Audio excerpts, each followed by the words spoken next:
with my interview with that kid Krishan was that I didn't want to get distracted by the tech. Like that is the last thing I want, because it's here for me to record it and have the moment and have the memory, rather than distract me and get me off my.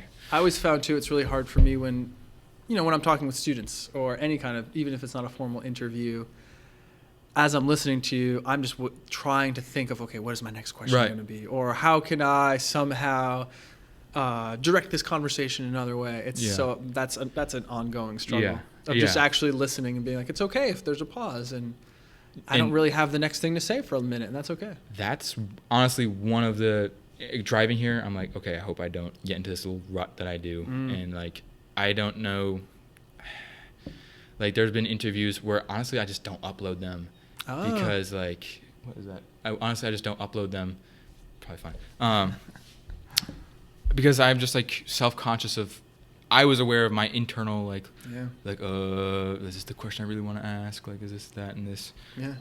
But the thing is, I don't know how to get over that, but also people never seem to be like, oh, I noticed that you were asking bad questions. Right. People are like, oh, it was a great interview. Why didn't you upload it? And then I feel like a douchebag who didn't upload the interview. But yeah, I mean, sometimes I come at these with like, I have like this list of like specific questions, but I find sometimes it just happens. I get to the questions I wanted to ask, and if I don't, I don't. Yeah. But like we were talking about, and here I go.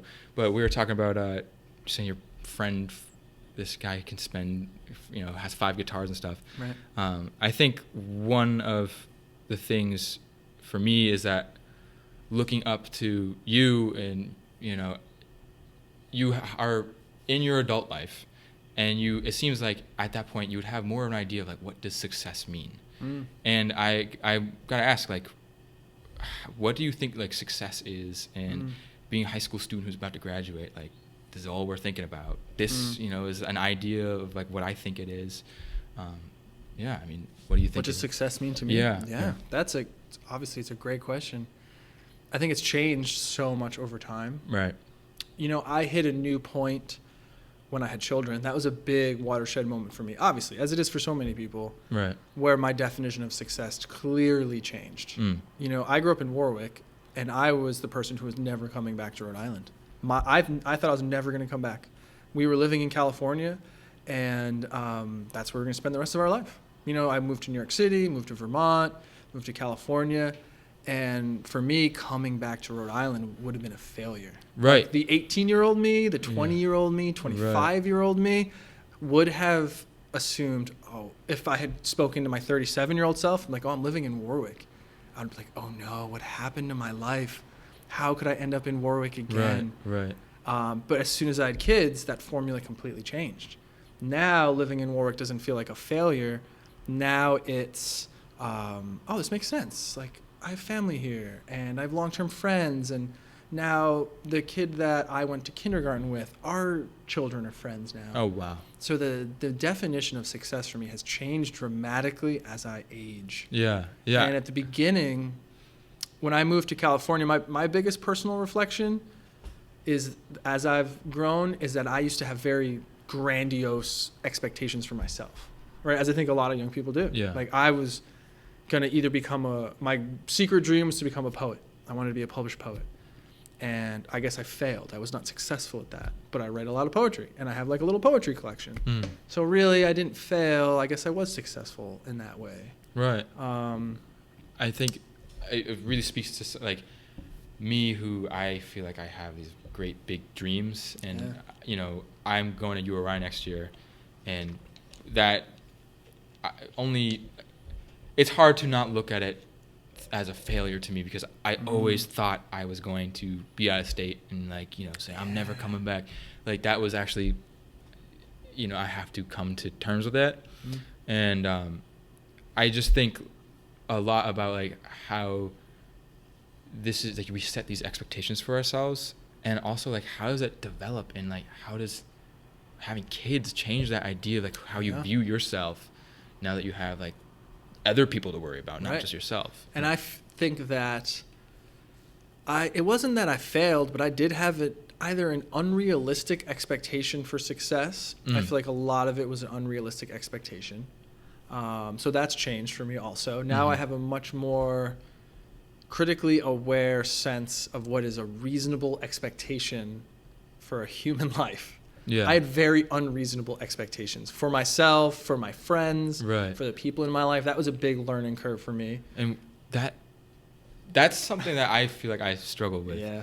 You see me doing this stuff, Yeah. like it's easy to think about where an 18-year-old boy would see where that might And I think it's to. natural. I think we all do it. I think Right. any young person who has ambition, who has this yearning to grow and learn, I think we do shoot potentially too far at first, right? We swing for the fences right away, you know? Yeah. And I think that's good. I think we should be swinging for the fences when we're 18. Right. Right? Because I wouldn't ever want to tell a young person, you know, lower your ambition. Don't shoot for the stars. I feel like it's healthy at a young age to swing for the fences and shoot for the stars, and you might make it. Right. But then I think the challenge becomes later when you don't hit a home run on your first at bat, and it's so tempting to give up and be like, I suck at baseball. Right. Because you didn't hit a home run on your first at bat.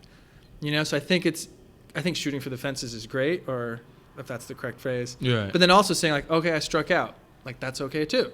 And this might take some time. So I've learned also to be more patient with my goals and ambitions. I used to be very impatient, and if I didn't see immediate results, I started beating myself up. Right. I'm a failure, Right. imposter syndrome, doubt, all that good stuff. Yeah. Yeah. And with age and with children and with just having enough life experience, I have not lowered the expectation, but been more patient with the expectation of success. I think that is a good determination, because I think when I started to like feel self-motivated and like realize like, oh my gosh, like what I do is my own choice. Like this happened during COVID. That's like COVID was very important. You had an awakening. Yeah. In a like, way. Yeah. And I think Calvin did with his speech Yeah. there. Like I think I'm realizing like a lot of kids did. It was a strange, That's awesome. like That's an awesome silver lining Yeah. of COVID. Yeah.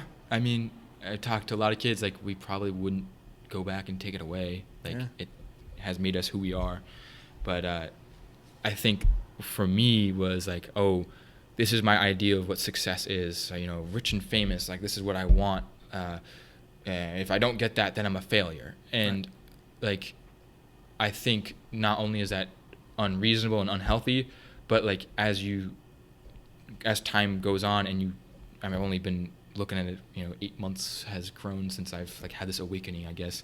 But like, it kind of seems like an unhealthy way to look at it and unrealistic. But like, I always thought, you know, you're given into society's pressure. Right. Like That's what I was gonna say. if you like let go of these big dreams. But I think that's not what it's about. It's like about like having an understanding of the whole picture. You know, Well said. Patience is like what you're saying. Yeah.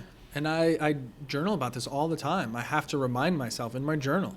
And if I went back and reread a lot of it, I probably have written about the same thing so many times.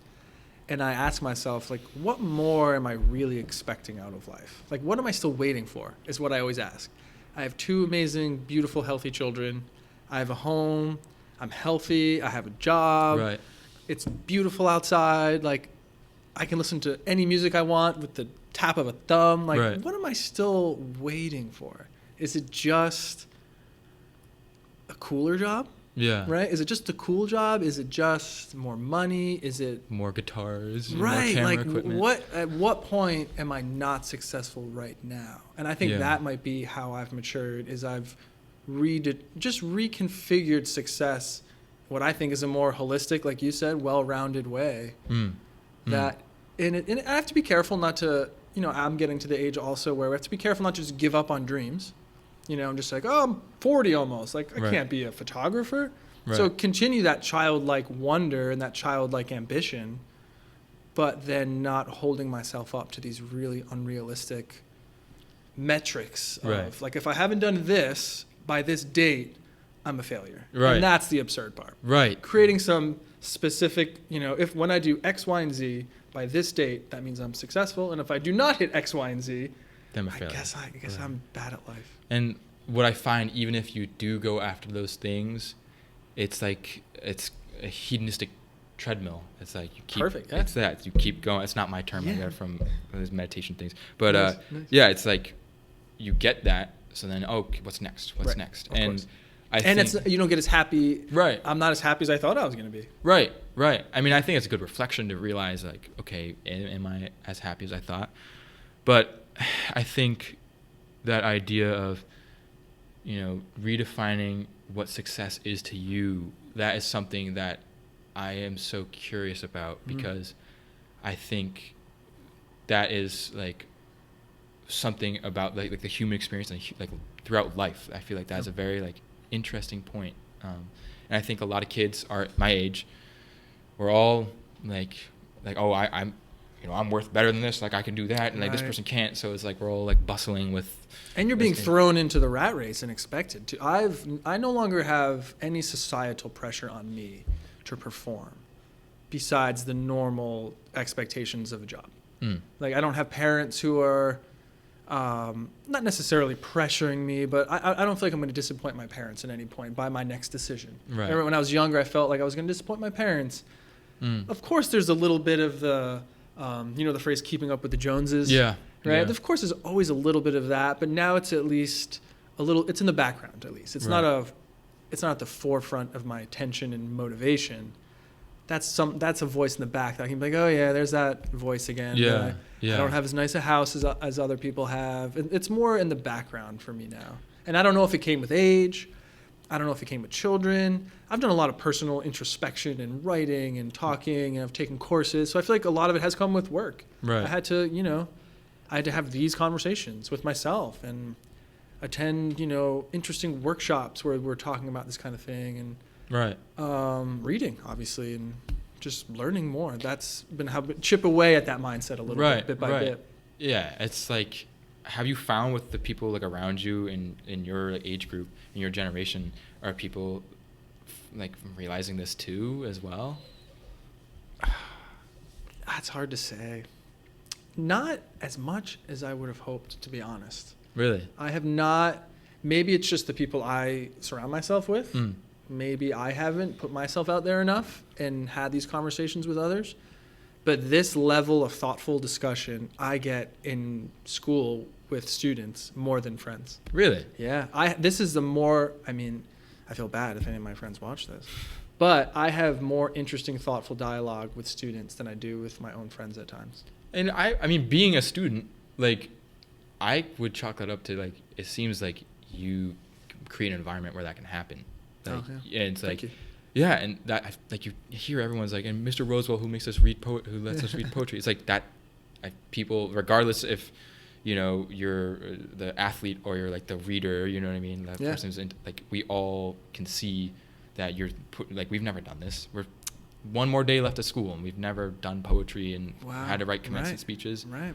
And it's not really encouraged. It's not really practical in that way. Right. And I'm just thinking Mr. Keating on the Dead Poet Society. It's like that classic, the quintessential Mr. Keating moment. But like the thing is, we like it, and it provokes us, and it makes us think. And it's like that. Like being a student, though, I think my point being is, I think one of the cool things about being a teacher is that you get to have those moments with students. I agree. And you create. That's the best part. Yeah. 100%. The best part. Yeah. That's 100%.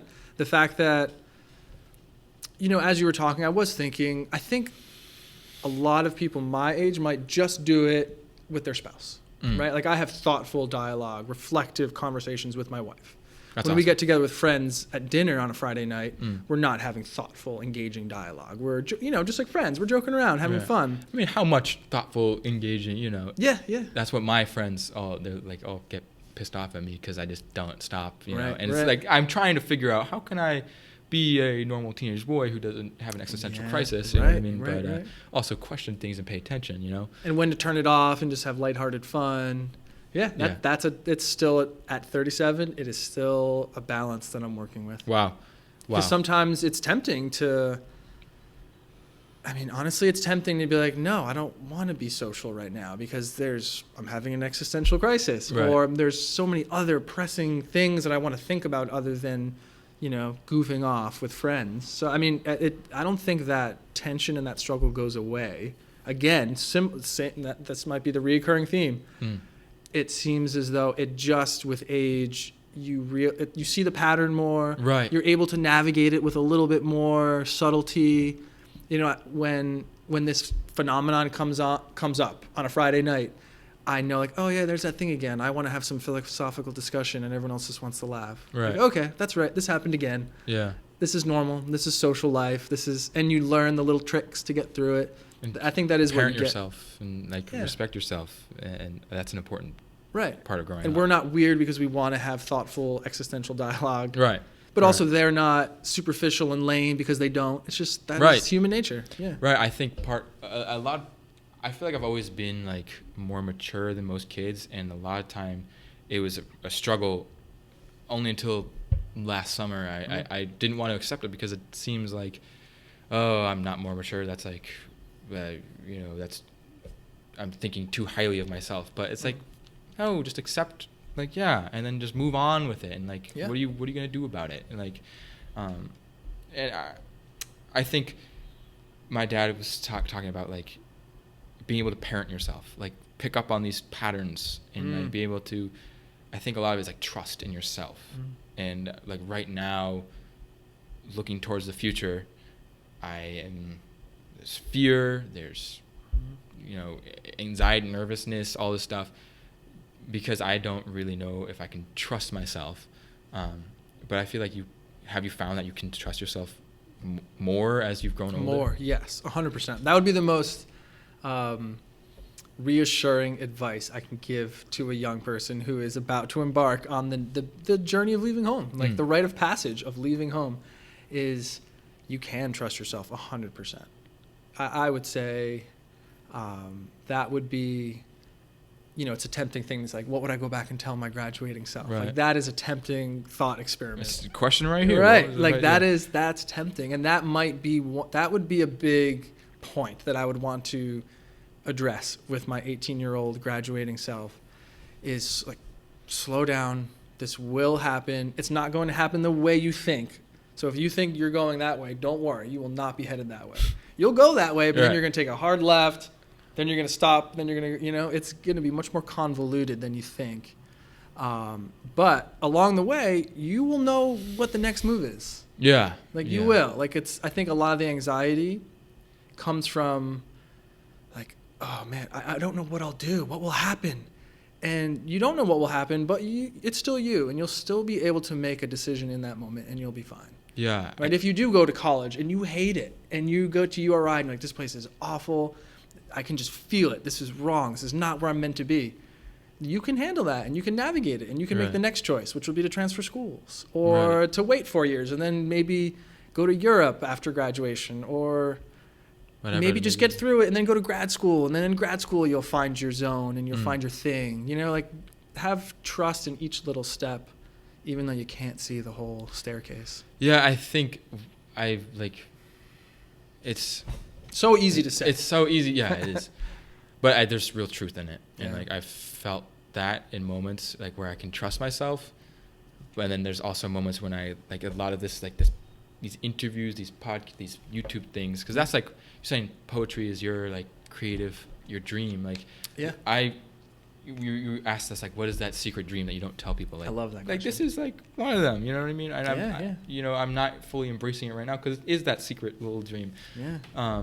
And it feels scary and it's vulnerable to put yourself out there. Yeah. Right. But like, I haven't made a video in like 2 months, and I'm like, am I serious with this? Is this really like a dream of mine if I haven't made a video in 2 months? And it's like, I'm trying to, like, I haven't been wasting my hours away on like TikTok or anything. Like I've been doing stuff. You have a few other things going on. Right. Like you have life. Right. I've been doing things, and I think I'm looking forward to my summer and like my college experience. Like I think that's something, a voice that I need to turn off is like that, like it's like this little nagging little thing that's like gets at you, and it's like. There's a Paul Simon song, and he talks. I forget. I should look it up, or we could look it up after. Yeah. And he talks about the voice coming from the sole of your shoe. And he has a line. It's not diamonds on the sole of your shoes. That's another Paul Simon song. I'll find it for you. And he has a line, and I watched an interview with him where he talks about that. And it might have been that he read an interview with someone else. Like, I don't think it was his original idea, but he envisions that nagging voice as coming from the sole of your shoe. And that's how much weight you should give that voice, as if it's just little nagging. It's like a little piece of gum on your shoe. Yes. Yeah. Or, the classic thorn in the lion's paw. Like that Yeah. one little thing that you should not give that much attention to. Yeah. It seems like it's bringing you down, but Right. really, that's just an aside. Yeah. That made me think of it. Yeah. Man, I mean, it's like easy though to hear it, but to like live it and feel it. Yeah. And that's the thing though, like it's only through experience and like doing things and going through the motions. Yeah. I think though, like that idea of success is like a big one, and like I think what also threads into it is like creativity, and like your thing was like poetry. Like you wanted to, this is a creative thing right here. Like how much, like, where does the poetry, for me, the videos is, I like to document the moment, and like, I would love to be able to have this and like look back 5 years from now. That's awesome. And be able to have this moment, and I also enjoy doing it. But like poetry to you, like, it's, what does it mean to you, I guess, if that makes any sense? Yeah, I mean, that's what I think about all that. Again, that is what I journal about all the time. I know this is something I struggle with for sure. Like, I know that I feel compelled to do it. Like, that is something that I now at this stage feel very confident about. Like, this is not a whim. This is not an ego craving to feel cool. Like, I want to do this. This feels good. Right. When I read words, they intrigue me. I feel like there's this magic, and I want to engage with it. I feel like there's magic there, and I want to be a part of it. That's the compulsion for me with reading and writing. And then, of course, there's all the other struggles of, am I good enough? What's the point? I struggle with what's the point of this? Yeah. Cool. Like, I wrote a poem.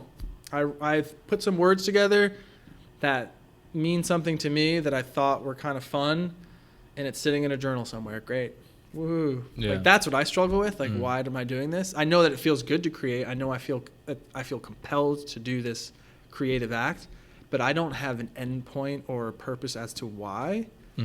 And for a long time, that slowed me down. Yeah. That, I would say, what we were talking about earlier, that would be the biggest thing that I didn't push through that.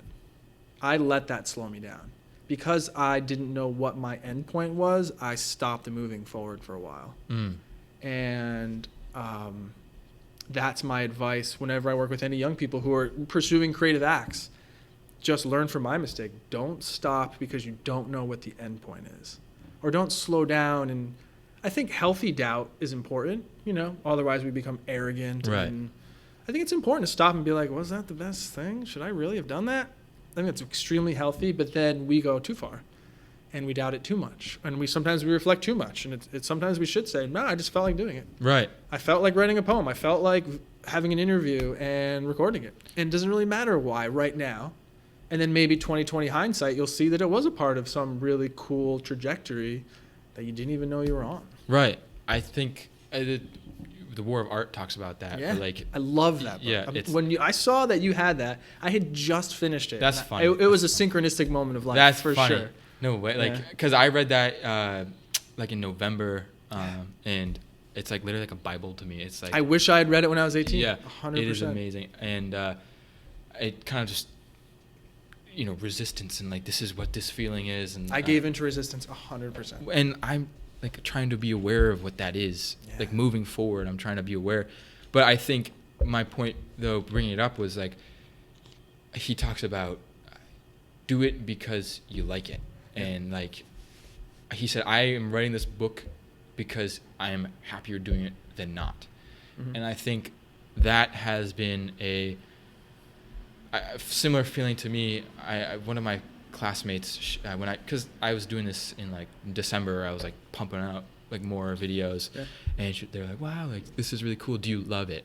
And I was like maybe, like, I like it.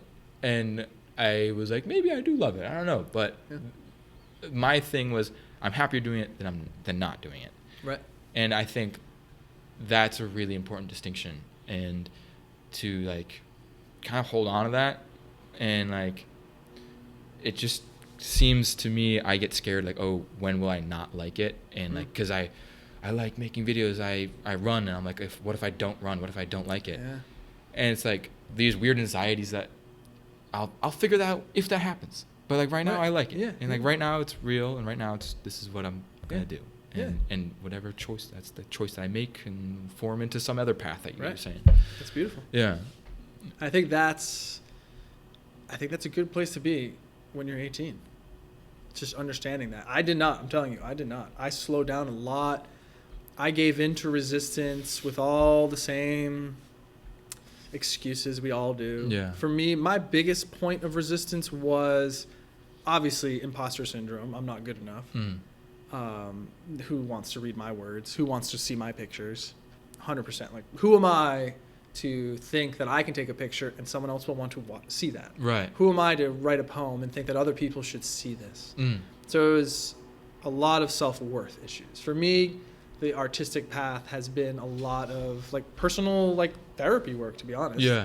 Yeah. Like I'm a better artist now because I've done like personal therapy, essentially. I mean, for me, journaling is just therapy. Journaling is amazing. Yeah. Do you journal every day? Every day. Yeah. How long have you been doing it? I mean, I've gone through little moments where I don't keep up with it. Yeah. I have been journaling very consistently since my freshman year of college. So 2003. Wow. 2003. Yes. That's so I've now been almost 20 years of journaling. Because I just started journaling, September-ish, and I was realizing the other day, I wrote it I was like, holy shit, I've gone half a year of journaling and I haven't stopped. Like, I do a page a day, and a Moleskine notebook. Yeah. Small enough, like not super ambitious, just a page a day. And then if I miss a day, I have to do 2 pages the next day. That is my secret formula. That's your secret formula. That's it. A page a day. You miss a day, no stress, no shame. You're not a failure. You just have to do 2 pages the next day. That no shame, that is so important. Damn, now I have to do 2 pages tomorrow. Yeah. Okay. And then after a week, sure, there are weeks. I'm a teacher. I have 2 kids. There's a week that I'm like, I didn't write anything this week. Saturday, 6 pages. And that's it. And there's no shame. And there's no narrative about, I guess I'm not really a writer.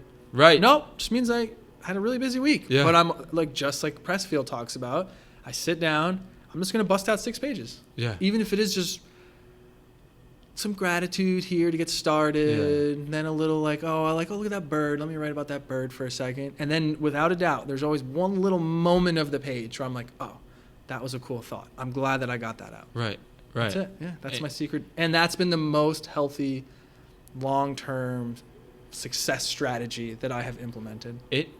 For me, it just like it's like a hack, because there's been, and for me, I think I feel like I'll have like moments, like weeks of like real like feeling steady and like solid, and then there'll be other weeks where I'll feel like I'm like thinking too much, I'm going in these ruts. So it's a way for me to look back, and just in the same way I like the videos, because it document the moment, I can see, like, this is what I was actually thinking then. Yeah. This is what I was saying. This is what I was going through. Yep. And it's an incredible perspective exercise. Yeah. Like going back and looking at journals from 2003, 2004. How is that?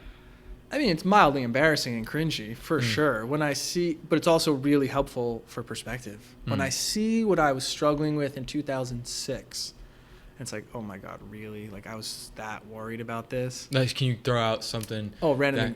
Say that again? Like an example? Yeah, something. Oh. It's like, I resonate with that so much though. Like, and I write, and I'm like, damn, maybe one day I'll have like 50 of these books, like, just to read through, and but you have to, maybe a stupid example of something that like is a worry of a 20-year-old kid, Yeah, that's what I thought you were going to ask for this example. Yeah, I mean, for me it was always, where am I going? Am I on the right path? That was my almost entirely what. Am I on the right path? Yep. And of course I expressed it in different ways. This day I wrote about it in this way. Right. Then I was feeling good for a week, so I was writing other creative stuff. But then all of a sudden, that is my reoccurring. When I do flip through those old journals, which I would definitely recommend doing, it always came back to an existential concern over where I'm going.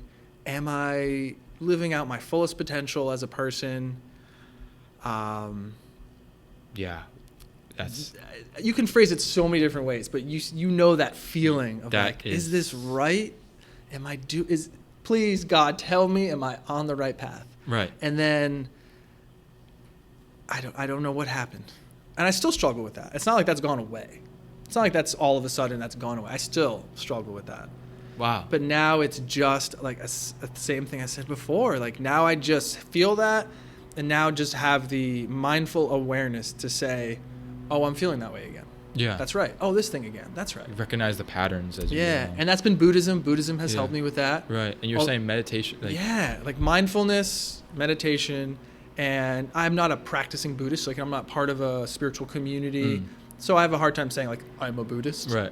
You know, because I don't go to a traditional community in any way, but I've read about it for years, and I meditate somewhat regularly, as much as I can. How regularly do you? I mean, this sounds so lame, but I have an app. Which one? It's Insight Timer. Yeah, I use that. I like Insight Timer. I don't use that as my. Do you know Waking Up, Sam Harris? Oh yeah, Sam Harris, of course. Yeah, that love one's his great. stuff. That one's great, but I love his podcast too. He's such a well-spoken person. He is so well-spoken. Yeah. I love Sam Harris. Yeah, he's great. But meditation. I do these monthly challenges, like I say, in like September, November of the school year, which I think you were here like introduced. No, we had the semester. Okay. Right. So I met you at the beginning. This February or January. Right, yeah. Right. But September, November, I was meditating every day, 30 minutes a day. It was like my challenge, and that was the first challenge I ever did. Cool. And it was also about like proving to myself I could do something like that. But man, the clarity and like the kind of calmness and like true like understanding in myself, like wow, it just was so like just felt right. Yeah. And I've been trying to bring back, and I have the journal to read like what I was thinking through those times. So those pages are like, very sacred. You have a record. Yeah. That's so cool. Right. And I am trying to, these past 20 days, I've been like counting down my journal, like, 18 more days, 17 more days. Nice. And like, these are the things I'm going to remind myself of, be grateful for the moment. Like these are the things. Yeah.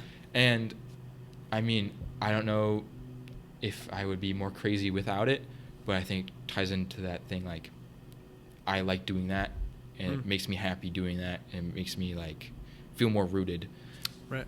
But this kind of tangent, but it ties into that idea of like, is this the right path? Because literally every single journal I do, I go before I go to bed. We're similar in that. Yeah.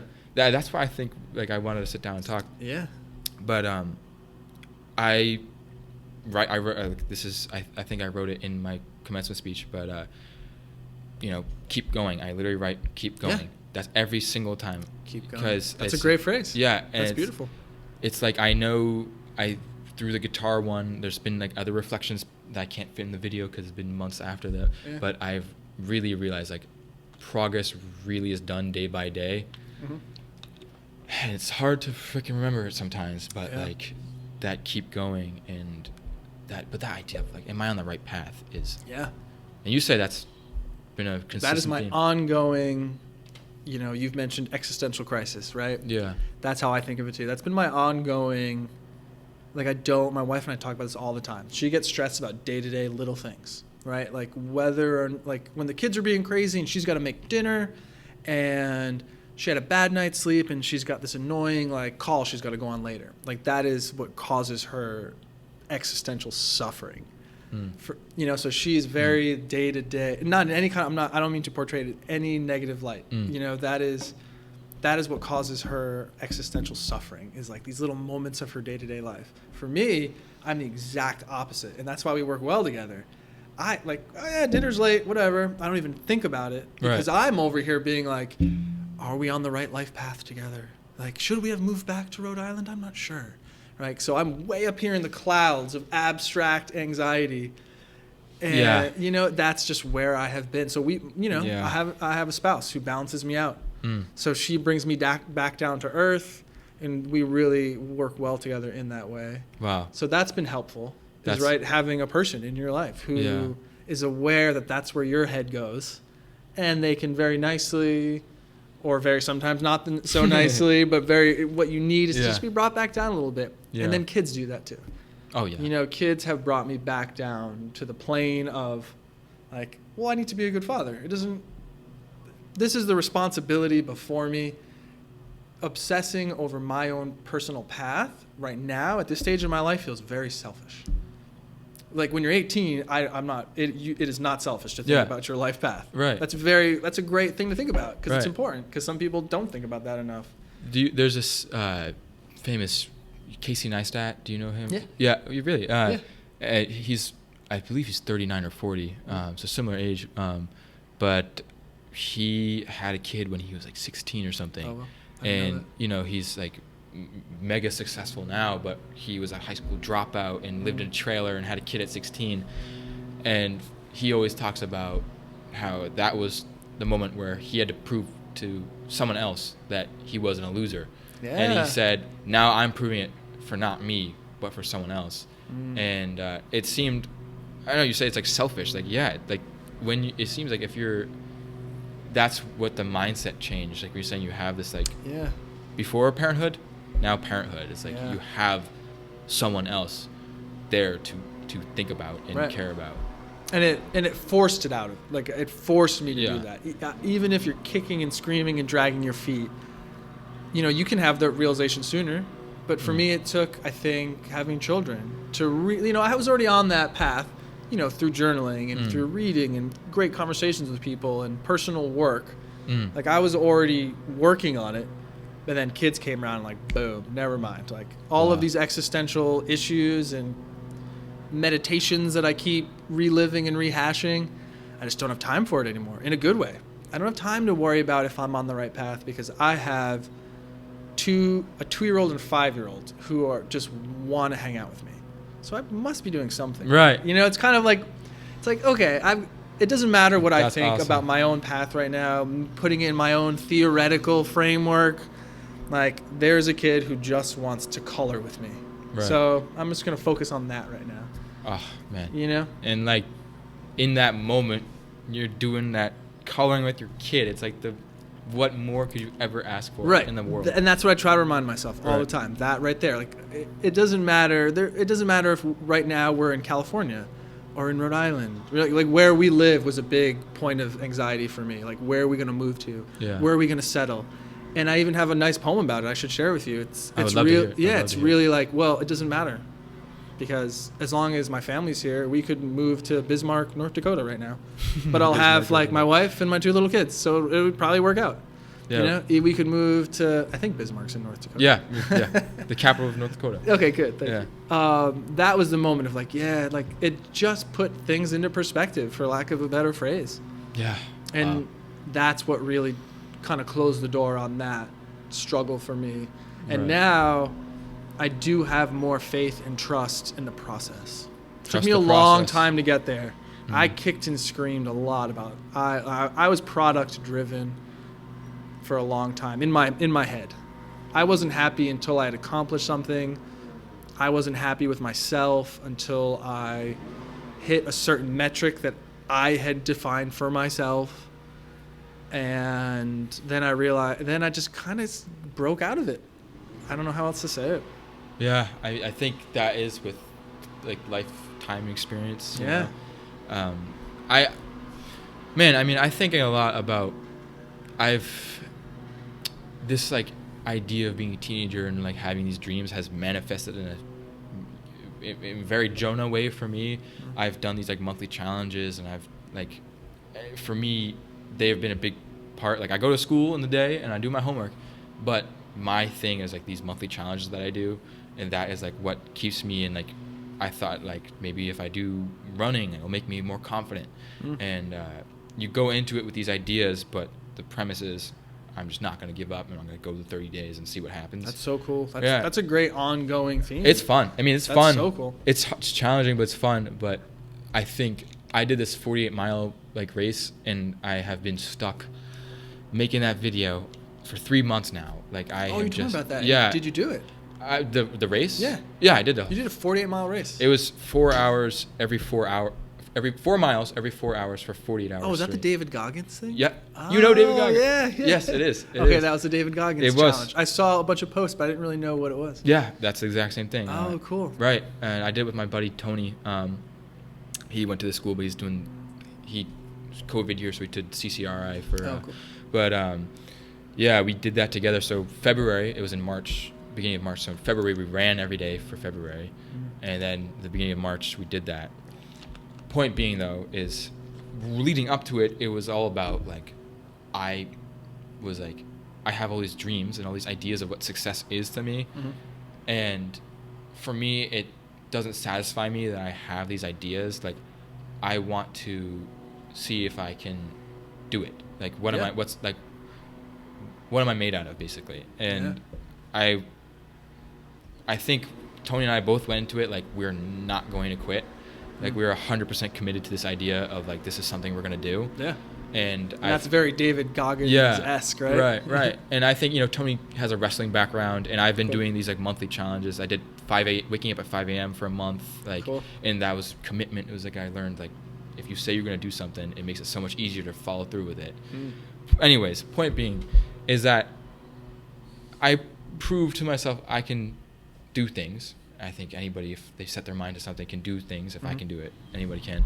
Yeah. But I am trying to figure out, like, why did I do that?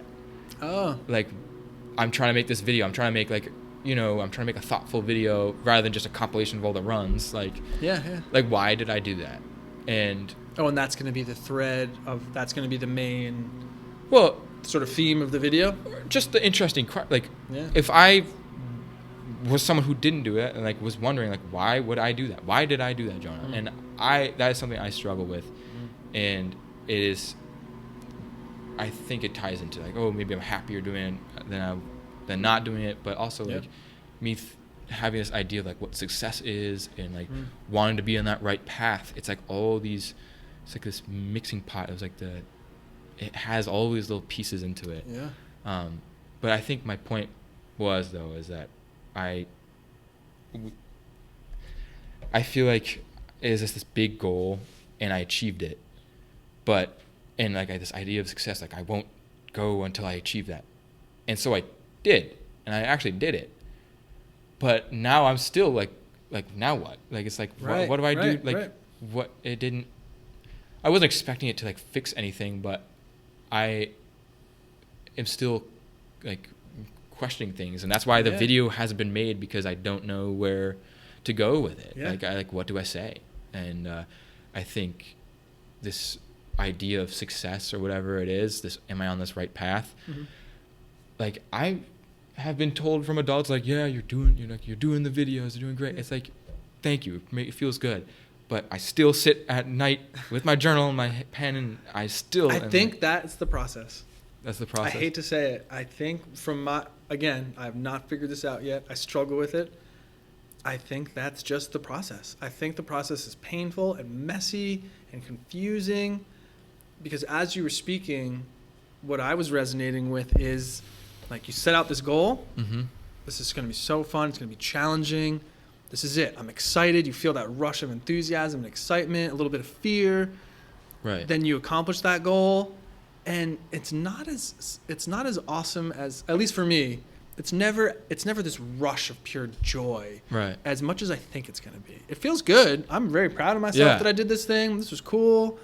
It has so much benefit, but I think, again, at least for me, I approach those goals with a sense that once I do this thing, I'll finally feel that way that I've always wanted to feel. I'll finally feel accomplished. I'll finally feel worthy. I'll finally feel on the right path. Right. After I do this one thing, I'll finally be at the place that I think that I'm headed. I think I feel that. Yeah. That's maybe the mental piece that, again, we all struggle with. As you get older, you just see the pattern play out more. That's all it is. I've just seen that pattern play out more times. And I've learned like, I went backpacking for 28 days and I did the long trail in Vermont. It was the greatest thing I've ever done in my life. How old were you? That was my going into my senior year of college. Wow. And I made it part of my senior thesis. I did yeah. a whole backpacking trip. It was the grandest goal I could have ever imposed on or sought.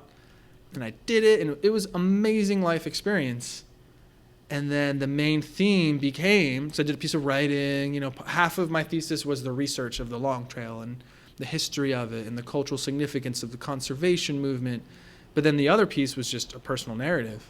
And the main theme was I set out on this grandiose adventure thinking I was going to, you know, discover myself and learn who I truly am and have this spiritual awakening. Like I literally was like, I'm going to go backpacking for 30 days and have a spiritual awakening. That's the plan. Right. And in some ways I did, sure. Right. Like there were mornings when I, you know, felt a oneness with all of creation. I felt like I think I'm slowly chipping away at this ego. But at the end of it, I got back in my car and was like, okay, that's it. And I went back to my house and life was still just life. Yeah. It wasn't like I had reached this new level and Right. life was never going to be the same again. Right. And I think sometimes we approach goals, especially creative, lofty, ambitious goals, thinking that once I accomplish this, life will never be the same again. And I won't, you know, or like I won't question myself anymore. Right. I'll finally feel like I'm in the right place. Right. But I don't think we get there. I think that's like the cosmic joke of it. Is that you hike the long joke. Yeah, you hike the Long Trail and it is great. Yeah. But it's still just me. At the end of the day, it's just me again. I'm not now some, you know, Buddha living in like some other dimension. Right. Or, you know, you played guitar for 30 days. That's awesome. But now it's still just you again. You didn't become some new person who doesn't doubt. Right. Or who doesn't feel like an imposter at times. Right. Right. I think maybe from this conversation sounds like people like you and I, part of our motivation is thinking that this act will change us a little bit. Maybe. Maybe it might fix the something. And that's, I would agree. I think the meditation, there's a reason why meditation was my first challenge I did, you know, and like waking up at 5 a.m. Like this is what CEOs do. This is what athletes do. Self-improvement. Right. I did, guitar was one of them I did, but I am trying to find that, what will this fix me? And I think guitar was like that's difficult. a great phrase. Yeah, fix it. Yeah, and like, I guess one of the things I would ask is like, knowing now, like, my 18th birthday is on the 4th, which is our last day. That's the day we leave school. Oh, and nice. That's your birthday. Yeah. You're going to be 18? I'll be 18 on my last day of high school. Oh, cool. I mean, tomorrow's our technical last day of class, and then the 4th is our last day. Point being, though, is like it was COVID, and I was at home last year. I was 16, turning 17, and I was just like reflecting on like how important it was that I was turning 17, and all the grand things that happened at 16, like my first girlfriend, and I got my license, and COVID happened, and like all these things. And now, like a whole year later, I've like done all these challenges. I started my YouTube thing. I finished high school, second serious relationship, and like, and maybe each year I'll have another relationship. But like I'm saying, I'm looking back, and I thought like this would fix I thought I would fix it. And I feel like it's a subconscious belief. Yeah. Like we're not telling ourselves, "Oh, this will fix me." Then I'll finally love myself and accept myself. But subconsciously, that's maybe a driving force and a motivation. Yeah, and if you can articulate that, I think that's a huge part of the process. Is just knowing like, ooh, I'm doing this, and I believe we talked about it one time. Like the intention behind why you're doing it is more important than what you're doing. You know, I think about that a lot. That when we spoke about intentions, that helps me a lot. Like if we're learning to play guitar because deep down we just want to feel talented, then that's not the purest of intentions. But if we're playing guitar because we just want to feel the joy of a challenge and we love music and I want to be able to like share music with people, I think that's a different motivation, you know? And I think it's a way to kind of sit back and let it happen and like let that creativity. Steve Pressfield in War of Art talks about that, like letting praying to your muse and just letting it happen. Looking back, like I am now 18. I'm a year older, and I would still be a year older if I didn't do any of this. And like I don't know, maybe I would still be in the same spot. I don't know, like still questioning stuff and still feeling like I am not fixed. Like maybe I am, maybe I'm not. I think it's more of like how you interpret that is the real meat of it. But so a year later, and it's like all this effort. I ran for a month, 4 miles every day. I woke up for 5. Like this is hard work. This is difficult. So like if you didn't fix anything and you're not there, then why do it? And I think I don't know. I can't answer. Like I can't answer. That's the tough part. Yeah, right. Because as I hear you say that, from my perspective, that's awesome. You should do that. You should set a goal for 5 a.m. and then meet that goal and play guitar and learn a new language, and all these things are great. And I said this earlier, like I would never want to tell a young person, don't be ambitious. Right. Just be content. Like ambition is so important, and exploration and curiosity and all that. And I think maybe what we're getting to is being really clear as to why we're doing it and being really realistic as to what we hope the outcome is going to be.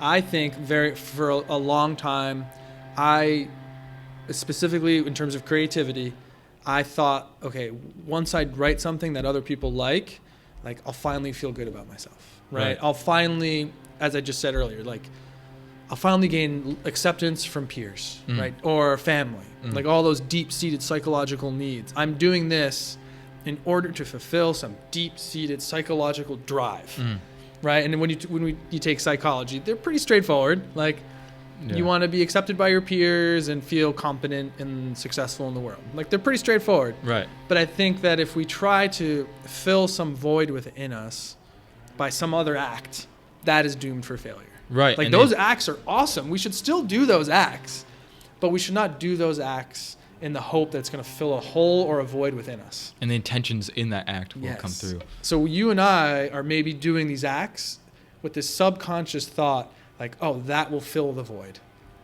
I know I did for a while. It sounds like you might be kind of dancing on that path also. Right. And I think I'm trying really consciously now, and it's becoming easier with age, to realize like, oh, like there isn't a void. There is no void. You could do nothing and still be fine.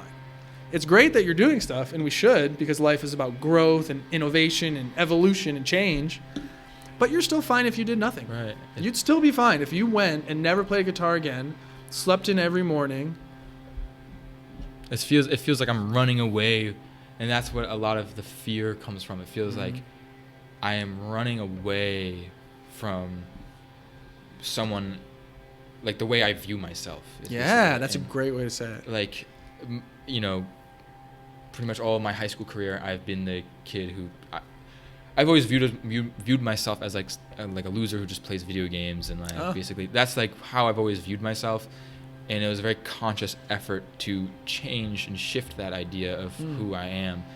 But still, it feels like I'm running away from that kid who just wants to sleep in. It feels like I'm running away from that kid who would rather just like watch YouTube and eat potato chips than go run. Yeah. And I think about it's like I'm putting votes towards like this idea of who I want to be, but really like trying to prove to myself that I am not that person, and I am this other person. I'm Jonah today. I'm not Jonah from a couple months ago. Yeah. And I think, I mean, being able to say that wholeheartedly, I feels like I earned that right to be able to say that. And congratulations. And it's like that's amazing. Yeah, and maybe that was the reason why I did all this, running stuff and all that. It's like I can say this now with the reality, Yeah. And the intentions can show that, hopefully, So and then it's not all or nothing. It's not when you set that intention for 30 days to do something. Maybe a small piece of it's our ego. Like, I want to fix myself. I want to be respected. I want to do something that impresses people, right? Maybe it's only 10% of our motivation, and 90% is pure growth and joyous celebration of creativity, right? I think maybe, and that's where the awareness and the mindfulness comes in, right? Yeah. Like, I don't think that 10% is ever going to go away. Yeah. Until we're 90 years old on our deathbed. Right. Then we'll probably be pretty much spiritual Buddhists. Well, the thing is, I actually went to go see my grandpa yesterday. Wow. I gave him a hug for the first time in like 18 months. Nice. Yes, Congrats. it was awesome. And That's a big moment. Yeah, and he's 90. He's not. I actually interviewed him too. Oh, cool. Yeah, we did it over Zoom. Hopefully, I can do it in person now that vaccines are available and stuff. Yeah. Point being though is like, I equate him to like Yoda. He's got the Yoda hair and like he's wise and old and loves the spiritual.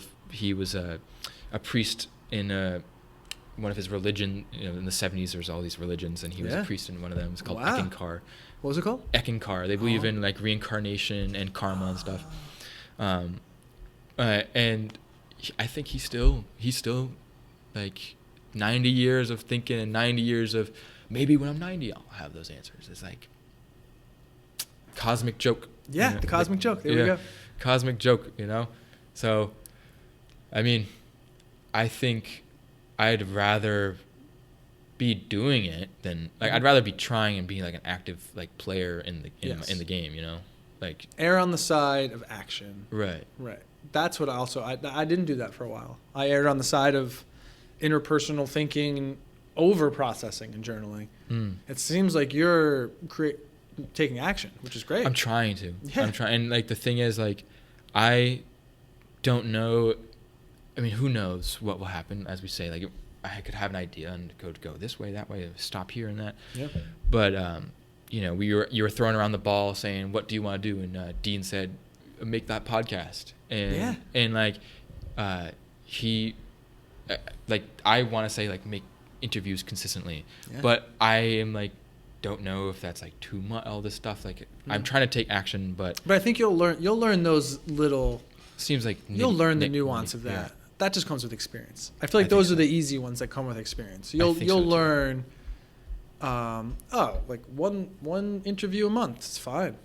After a year, like, or you'll, or that, we learn our own boundaries and limits through experience. I feel like once you get clear as to the intention, all those other details of how much and how often end up kind of settling out. I think so too. I think when I first started doing this, I was telling you these little knobs here, like I was all concerned about, and I'm looking at the camera. It's like that has that's smoothed over, and I've kind of gotten more comfortable with it. That's what I mean. Yeah. So I think you get there by doing it. Like I won't know until I do it. It's just I think though that's a question that I still have is like why I do it, and I think it's just like. It's better doing it to me. It seems better to just do it than not. Yeah, I think that's a wise reaction. Yeah. And to trust the impulse. I'm trying to trust the impulse. Yeah. Because now I haven't been writing that much. Like I'm still journaling every day. I haven't written a poem in a while. Now I'm kind of writing more like kind of songs, I guess, and getting into photography. Yeah. And again, I have the dream of like, maybe during summers I can start being like a freelance photographer and. I have more new secret dreams. Summers. Yes, it's always the summers. Exactly. Yeah. Like, and new dreams of like, maybe this could be a new future for me. But now, as I embark on, for a while through my 20s, it was writing and poetry and teaching. It's always embedded within that. Maybe now in my 30s, it's shifting into photography. But now I've realized, like, okay, I'm just going to trust this process. I want to take pictures. I'm going to stop overly obsessing about why I'm doing it. What the outcome is going to be. I'm just going to learn how to take good pictures and take pictures of my kids and pictures of hikes and go for walks and not worry about where it's going. So that's been my like creative journey. Wow. And there's so much. That is like a very healthy way to look at it. Thank you. I'm trying. And then action happens. Yeah. And I guess that's where I was starting with is trust. Trust the process. And that's what Pressfield talks about, I think. That's a big thing I took away is trust the process. And you don't know where it's going to end up. If you think you know where it's going to end up, you're just going to be mistaken anyway, so don't even think about it. Yeah. And trust, I think we've already established that. Like, it's easy to say and really difficult to do. Right. But just trust the process. Right now, you feel compelled to make sort of cool interview-style podcasts. Right. Just do that. until you don't want to do it anymore. Right. And then it'll evolve into something else. Yeah. I mean, I was talking to my dad the other day. We're at breakfast, and I was telling him how I was journaling, and I realized, like, holy shit, I've been doing this for the past 7 months straight, not missed a day. Wow. And yeah, and like that's great. That's a huge accomplishment. Yeah, it's like I appreciate it. I mean, and like I was thinking like, oh, I could. My first thought was, oh, I could make a YouTube video after a year of done, and I was like, oh, like here comes my voice of like, that's like the ego talking, and then I get like caught in this weird loop of, then like, oh, what if I stop doing it? Then I have this and that, and I had this little spin off of like rabbit hole of thoughts, and I was telling my dad this, and he was like. He said that's I was telling him I was scared because I like doing it and I'm scared that I will stop doing it. And he was like, that's the stupidest thing because like it's like agreeing to your girlfriend that you're gonna get like the fish entree, and then you go there and then you get the chicken entree when you knew you wanted the fish entree and you both agreed on it. It's like, so his point being is like, you want something, you're doing it. That's the reality of it. Yeah. And like. It's this truth. It's the truth. And like, you know, the running, I question a lot. I'm like, why am I doing this? And it just, I like it. That's good enough, you know? And totally. So, man, I mean. And it excited you to think about it. It was exciting to create this plan. That's the trust. Yeah. I think we need to trust more. Trust the process. Right. I mean, it's also that fine line. Don't want to be complacent, you know? And like, if you're like, oh, I'll just trust everything, like, you know, I was talking I had this conversation yesterday, but I am looking towards school and URI, and I am that person who wants to go to New York City, and I was looking at UVM. I was telling you, I remember that. And it's like New York City still might be the dream. Like Casey Neistat was this New York City, you know, guy. That's where people become successful and famous. That's what people do. That's one of the things I picked up on when you said that to us on the first days. But, you know, now I'm at URI next year, and I still have that dream of, like, doing something crazy in New York City or something like that.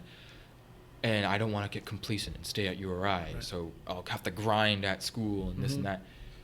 But the thing is, that doesn't really, like, stick with me well, doesn't really gel with me well, thinking of URI as just, like, this ramp just to be somewhere else. Like, right. Then I'm just That's there. really wise, right there. Right. And I was talking to one of my friend's moms, and just the way she said it, it made sense. Like, lay down your roots at URI and like lay your roots down. And I think that maybe that's something you experienced, like coming back to Rhode Island, is like, this is where you're laying down your roots. Yep, exactly. You know? And everything you can grow, like real growth can happen. Yeah. And then I think you were saying, you know, don't use URI as just a stepping stone, but you can do both. You can be present and love it and get the most out of that experience and meet new people and you can have an amazing experience and still use it as a stepping stone. Like you can have both. Right. You can just have both. Right. You can have an amazing 4 years at URI, love it. And also when it's done, be like, okay, now it's time to go on to the next adventure. Yeah. That's how I feel about California now. Like, we lived in California for 10 years. I thought it was going to be my home forever. And now I realize, like, oh, turns out it was just another, not a phase, but just another defined period of my life. I'm so glad it happened. But then when we left, we felt very complete. That's awesome. I don't feel any doubt about moving back to Rhode Island. That's awesome. My biggest fear was that I was going to regret it, and that for the rest of my life, I was going to be like, I should live in California. What am I doing here? And I think even if that was the reality, then you would do it. Right. Then we could just go back. Right. That's also what you learn with experience. Like, you might, like, you can go to URI for 4 years. And even if you have, like, a mediocre experience, like, okay, then you might just end up going to grad school in New York City. And what you thought might have been your undergrad experience turns out it's your grad experience. And that's it. And it's as simple as that. Or it could be. You know? Wow. Yeah. I mean, it's a strange time being one day left of a senior in high school. Yeah. Just so well aware. This whole year has been a weird, nostalgic, felt like a last day the entire year. Yeah. And I think it's going to take a long time also for people to truly process what just went on. Yeah. Like right now we're all just like happy that it's over. Like, Right. okay, summertime, vaccines. Right. Obviously it's starting to feel back to normal. I think it'll be a long We're time. maskless right now. Right. Yeah. Exactly. I think it'll be a long time before we all start realizing like, whoa, that was kind of a trip. Yeah. And we'll start noticing maybe some of the long-term effects. Like, Yeah. let's see. Like we're still in the little infancy of the ripples of COVID. Like I wonder really what it'll be. Yeah. But the I'm more so I talk curious. to you and the more I talk to the seniors, it seems as though it's, at least from the youth perspective, has had a maturing effect and a perspective effect. Yeah. I'm Which is inspiring for someone who's of an older inspiring generation to me too. to be like, wow, like the young people in America at least Hopefully. handled this pretty well. Hopefully. Yeah. I mean, I was having my own little like revolution. I feel like that's super cliche to say, but I was having my own little like evolution, I'll say. Nice. And like, and coming to class, Miss Neary also like brought this discussion out too with us. But like, I was so like proud to sit in this class and hear other kids say how it felt like they were forced to grow up and like they had to like ditch being a kid really soon. Like I was 16 and like my summer was taken away from me, like that summer of being 17. Like, and now I'm 18, like actually, you know, legal, like I can go to prison now if I do something stupid, and I'm no longer a high school student. Yeah. Which is gonna be freaking crazy. Like this is I'll never be able to be a high school student again, you know. Yeah. And like this classroom is mine. Like this is I belong in this classroom. And I feel like this is kind of one of probably your first big rites of passage, right? This was, I'm sure you've had personal family things that have been a rites of passage, but I mean, this is the first, I feel like the young person rite of passage, graduating high school, even if you don't go to college, just leaving home, leaving the nest. Right. So that's just huge, regardless of the time period, regardless of COVID. Just it's always, anytime I work with any senior, it sparks this level of introspection that is just inspiring. I love being around it. I love when students, as Calvin said, but they realize like, oh, I've been sleepwalking. Yeah. I've been on autopilot for a while, and all of a sudden you see the lights turn on in their cognitive process. You're like, oh, okay, like you're awake. You're on the path now. Right. That's what I love being around. That's one of my favorite parts of teaching is being a part of that process. That is awesome. Yeah. Like being a witness to that process, even though I'm not even a part of it. Like you're having a spiritual, existential awakening. Right. I'm here on the side giving some advice maybe here and there. Right. But this is your process that I get to witness. That's awesome. Yeah, that's the best part of teaching right there. That's like, I mean, Calvin really hit the mark on that though too, like the sleepwalking. That's why I'm saying, like, you know, it felt like that my entire life, and like at the end of the summer, last summer, I was like, holy shit, like I can decide to, if I believe in something, I can make it happen. And that was precisely when I started doing interviews and precisely when I started meditating and everything, like that's great, journaling and stuff. I mean, I just look towards the future still with that idea of like, I know I'm going to be talking about this interview that we did, and like I'll have this posted in a week or two, but I'm still going to be, you know, am I on the right path, like this and that, and I think that's natural, and I don't think we should give it up. I think that's the big thing. I think I don't want to say, like you pointed out earlier, like, you know, if we just trust everything, then we do just end up putting our feet up and eating potato chips. I trust that if I just sit here for long enough and eat potato chips, like life will work out. So I'm not saying that, but I don't have a good answer for how to find the balance between those two. You know, it's an ongoing struggle. Yeah. And I think young people often feel as though if I'm struggling, I must be doing something wrong. And that was the switch of like, no, struggle is good. Struggle means you're thinking and working, and growth is a struggle. Like growing pains is a phrase. Like when you grow, it hurts. Right. And I think the same holds true for like spiritual, emotional, psychological development. Wow. Like it just hurts. Emotional growth hurts. Psychological growth hurts. And so when you feel that struggle and that like, oh, like this is awful, it's you're not doing anything wrong. You're hitting gold. Yeah, growth hurts. Yeah, exactly. It just hurts. And the fact that you are struggling internally right now probably means you're doing a good job.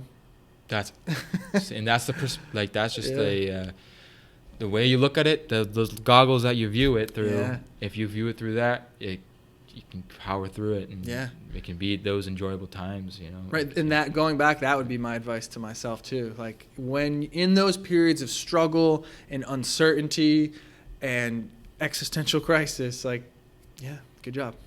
You're just in the middle of it. Good job. All the great artists and thinkers and innovators have gone through that same process.